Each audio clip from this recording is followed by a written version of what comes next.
జై శ్రీరామ్ అండి, ఎలా ఉన్నారు? అందరు బాగున్నారా? గోదా అమ్మవారి వీడియో కనుక చూస్తుంటే నెక్స్ట్ ఇదేనమాట కంటిన్యూ.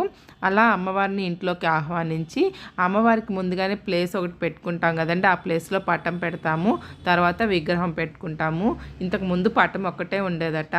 ఎవరో భక్తులు విగ్రహాన్ని సమర్పించారు, ఆ అమ్మవారిని కూడా తీసుకొని వస్తున్నారనమాట. ఇంక అట్లా తీసుకొచ్చాక పూజా కార్యక్రమం మొదలవుతుంది. మొదటిగా బొట్టు పెట్టేసి తర్వాత గంధం పూసి అమ్మవారికి పూలదండ వేశాక ఇంకా అక్కడ భజనతో కూడిన నామాలు చదువుతాము.